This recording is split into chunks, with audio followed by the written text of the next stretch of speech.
ഞാൻ നിങ്ങൾക്ക് മത്തനിലെ കാകൊഴിച്ചിൽ മാറി മുഴുത്ത മത്തങ്ങ ഉണ്ടാകാൻ ഒരു ട്രിക്ക് പറഞ്ഞു തരാം. ഞാൻ നിങ്ങളെ ഒരു കാര്യം കാണിച്ചു തരാം. മത്തനിലെ ആൺപൂവും പെൺപൂവിനെയും കാണിച്ചു തരാം.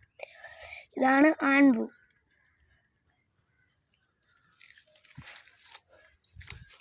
പെൺപൂവിനെ കാണിച്ചു തരാം. ഇതാണ് പെൺപൂ. താഴത്ത് കാകൂടത്തിലുള്ളതാണ് പെൺപൂ.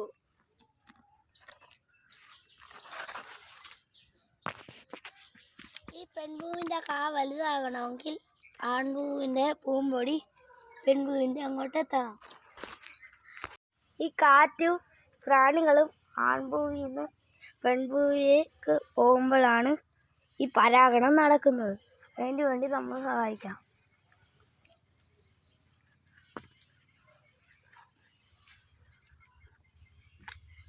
ഈ സൈഡ് കട്ട് ചെയ്യാം.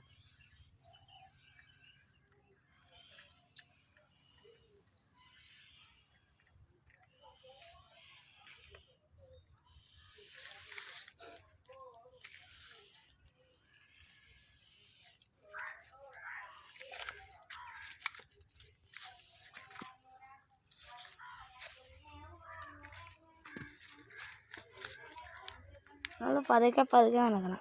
തണ്ടേ ചവിട്ടാൻ പാടില്ല. ഇതിങ്ങനെ വെട്ടിയെടുക്കണം. ഇവിടെ കത്രിക മുട്ടിക്കാൻ പാടില്ല. പതുക്കെ വന്ന് ഇവിടെ ഈ പൂമ്പൊടി പെൺപൂവിൻ്റെ നടുക്കോട്ടിങ്ങനെ തേച്ച് കൊടുക്കണം. നിങ്ങൾക്കൊന്നും കൂടി പറഞ്ഞു തരാം. താഴെ കൂടത്തിലുള്ളതാണ് പെൺപൂ. താഴെ കായില്ലാത്തതാണ് ആൺപൂവ്. ഇങ്ങനെ കാണുന്നതൊക്കെയാണ് ആൺപൂ.